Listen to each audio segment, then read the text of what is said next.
This is VOA News. I'm Joe Ramsey. Ukraine fired shells and rockets on the front line near Russian-occupied Donetsk on Wednesday as President Volodymyr Zelensky was quoted as saying progress in Ukraine's counteroffensive was slower than desired. The Defense Ministry says it has reclaimed 8 villages in the southeast so far in its long-awaited counteroffensive, its first substantial gains on the battlefield for 7 months.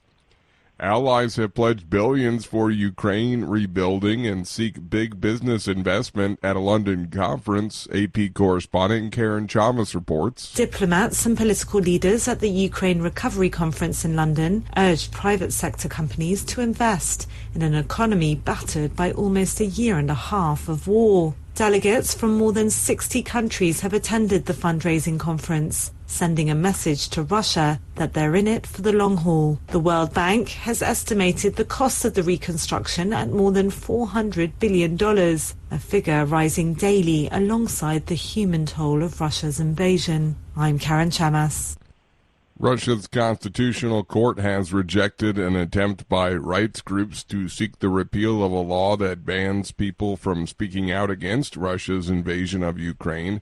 In a lengthy ruling, the court rejected the bid to strike down the Code of Administrative Offensives, which bans public actions aimed at discrediting the use of armed forces. Campaigners had filed the case in April, saying it violated articles of Russia's Constitution, including on free speech and freedom of conscience. One of the plaintiffs was Ilya Yashin, an opposition politician who was 3 times fined for anti-war statements and sentenced to 8.5 years in prison. This is VOA News. Turkish authorities have been cracking down on week-long celebrations by LGBTI+ members in Istanbul, and the center of Turkey's capital city is locked down this week as the city governor ruled a planned parade was a terror threat.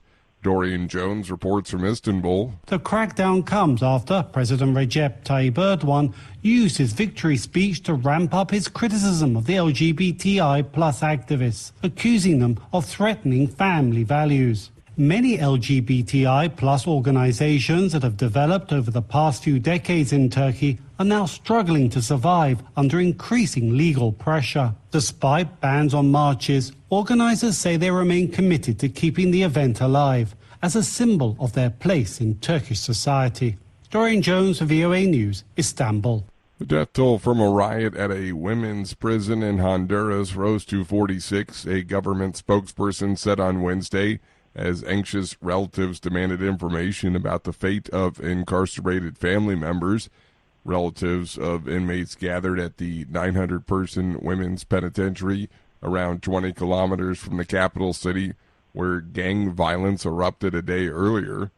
At the main public morgue, workers were running out of space for victims' remains as relatives arrived, with some asking that officials released a list of the victims from Tuesday's violent incident.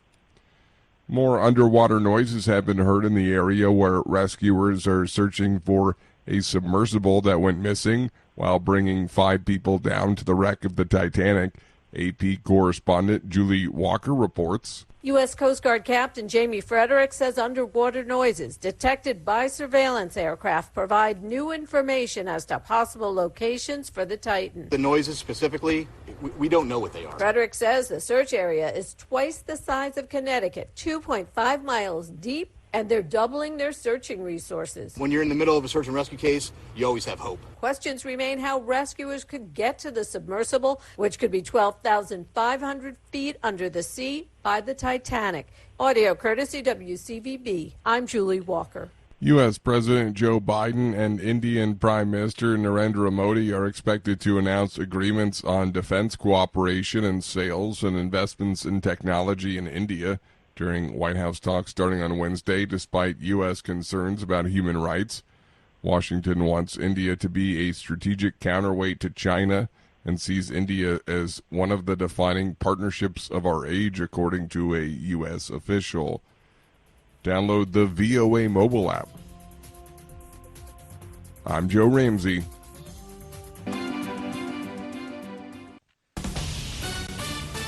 This is VOA News. In Washington, I'm Jeff Custer. Indian Prime Minister Narendra Modi's state visit to Washington continues Thursday with a state dinner at the White House, following an address to Congress and talks in a joint news conference with U.S. President Joe Biden at the White House.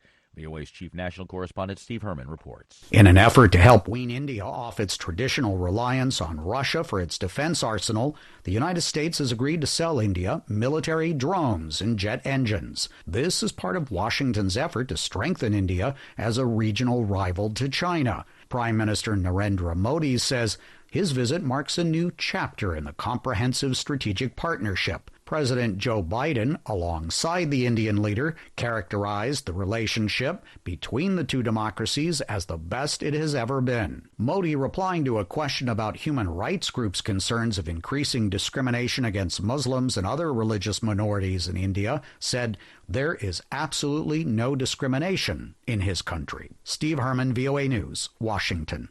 Ukrainian officials report there was fierce fighting along their front lines in Ukraine Thursday, but that Ukrainian forces were advancing in southern Ukraine and holding defensive lines in the eastern part of the country.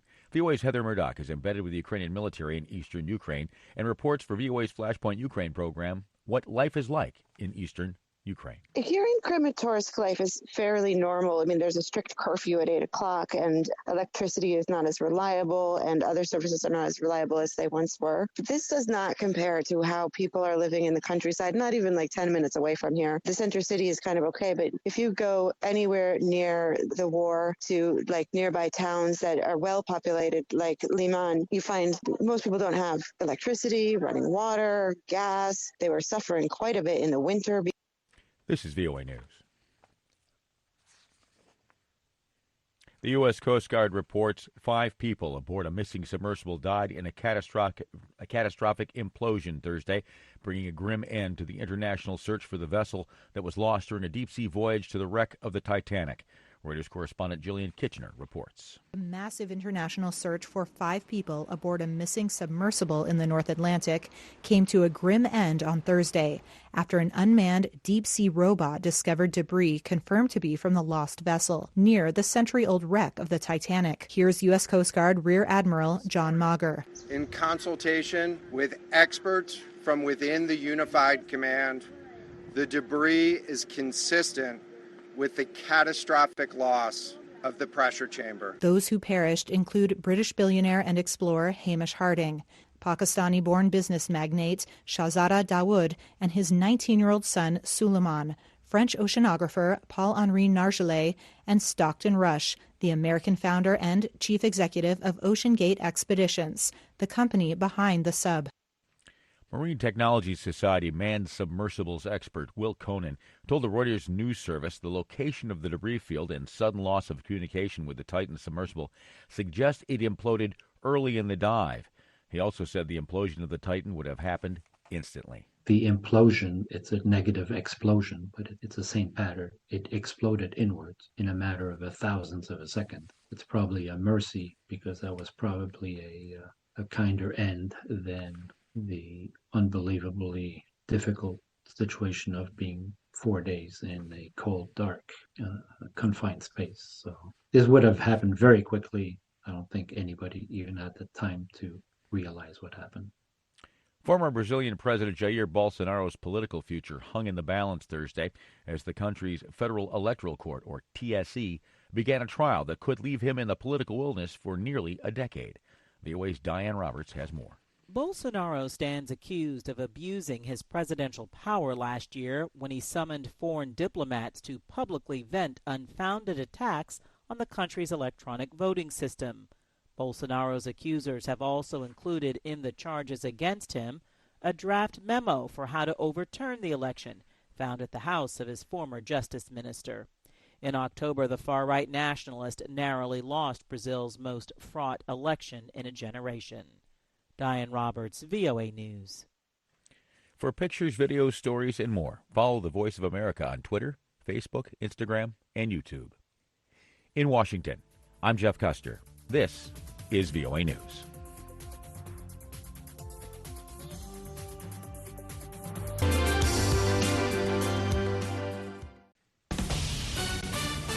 This is VOA News. In Washington, I'm Jeff Custer.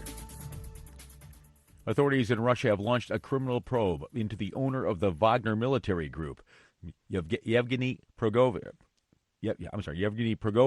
over his alleged threats to oust Russia's defense minister. The announcement follows a recorded statement from Prigozhin posted to his Telegram account in which he accused Russia's defense minister, Sergei Shoigu, of ordering a rocket strike on Wagner's field camps in Ukraine. He said his troops would now move to punish Shoigu and urged the army not to offer resistance. Prigozhin declared that this is not a military coup. It is a march for justice. Our actions do not in any way interfere with the troops. The Russian Defense Ministry rejected Prigozhin's claim, and Russia's National Anti-Terrorism Committee, the country's top counterterrorism structure, opened a criminal inquiry against Prigozhin for making calls for a coup.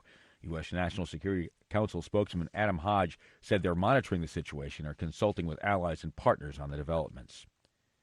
VOA's Heather Murdoch has been embedded with Ukraine's military in an eastern Ukraine combat zone. She spoke with soldiers there and Friday shared what she learned with VOA's Flashpoint Ukraine program. They said this battle was generally much harder than other battles they had fought. The combat is closer. They're using weapons like grenades and guns, where previously they were mostly using artillery.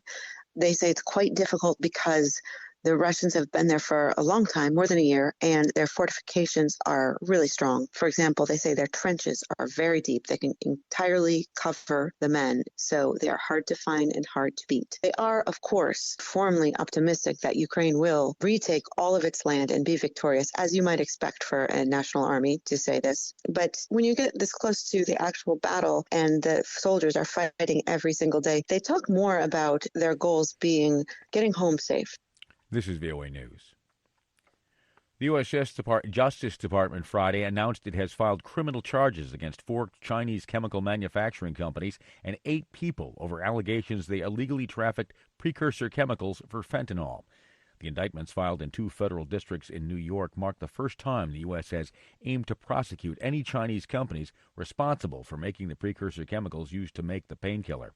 Speaking at a news conference in Washington, U.S. Attorney General Merrick Garland told reporters 2 arrests have been made in the case that was filed in the Southern District of New York. As alleged in our filings, just one of these China-based chemical companies shipped more than 200 kilograms of fentanyl-related precursor chemicals to the U.S. for the purpose of making 50 kilograms of fentanyl, a quantity that could contain enough deadly doses of fentanyl to kill 25 million Americans.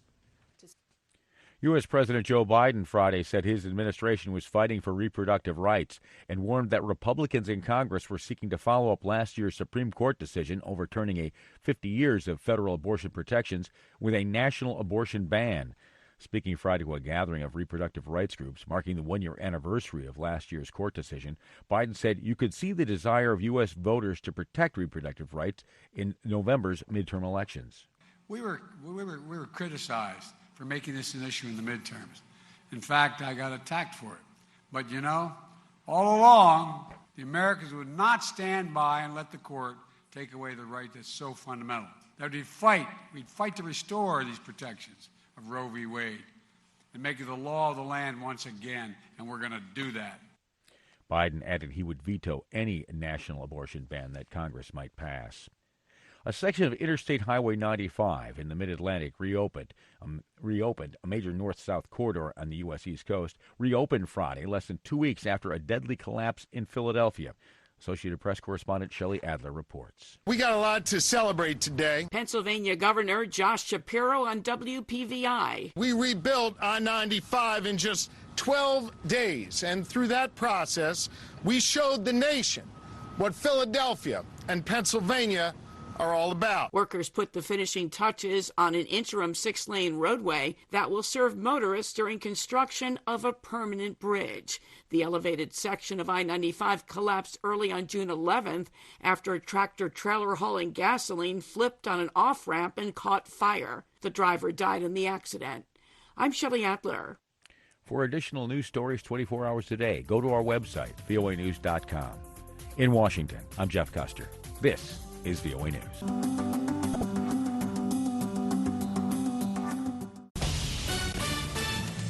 This is VOA News.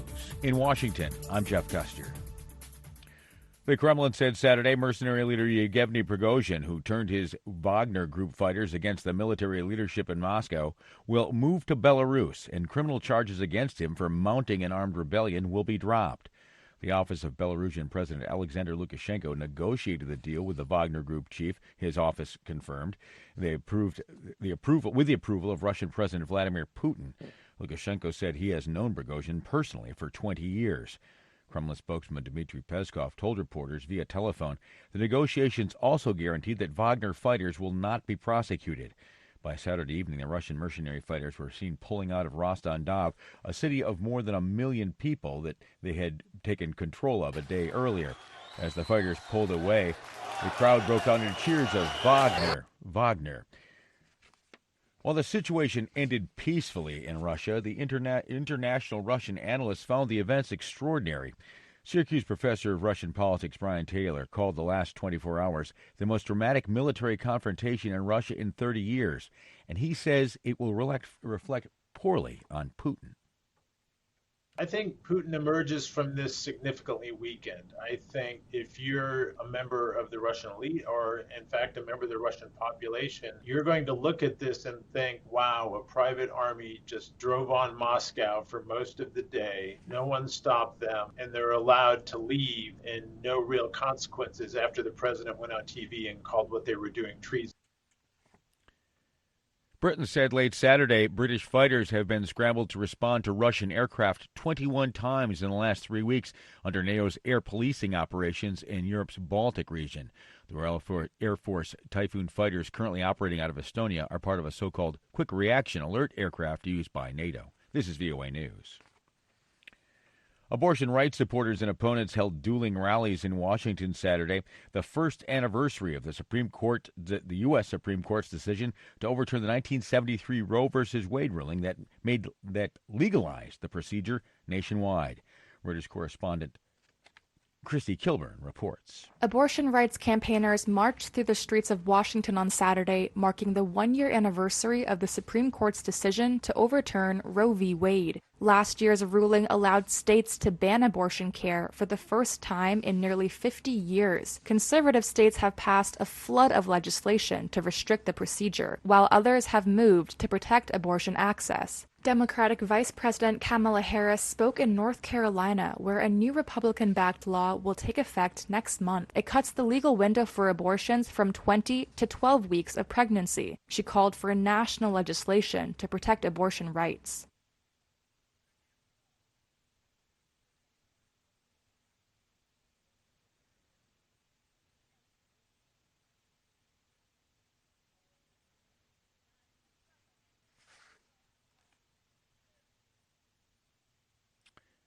Israeli police say that a Palestinian assailant has opened fire at an Israeli military checkpoint in the occupied West Bank before being shot and killed.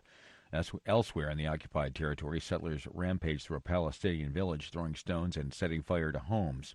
The incidents Saturday are the latest in months of escalating violence in Israel. They cap a bloody week on the West Bank. This year has been one of the deadliest for Palestinians in the West Bank in years. At least 137 Palestinians have been killed by Israeli fire in the West Bank so far in 2023. As of Saturday, 24 people on the Israeli side have been killed in Palestinian attacks. A bridge over the Yellowstone River in the western U.S. state of Montana collapsed, sending several cars from a freight train carrying hazardous material into the waters below. AP correspondent Julie Walker reports. Numerous tank cars were partially submerged in the river, and railroad crews were at the scene near the town of Columbus, about 40 miles west of Billings. An Associated Press reporter witnessed a yellow liquid pouring out of tank cars. The Yellowstone River was swollen with recent heavy rains, although it's unclear whether that contributed to the bridge collapse. The river saw record flooding last year that caused extensive damage to Yellowstone National Park and adjacent towns in Montana. I'm Julie Walker. You'll find expanded coverage of world news and events at voanews.com 24 hours a day. In Washington, I'm Jeff Custer. This is VOA News.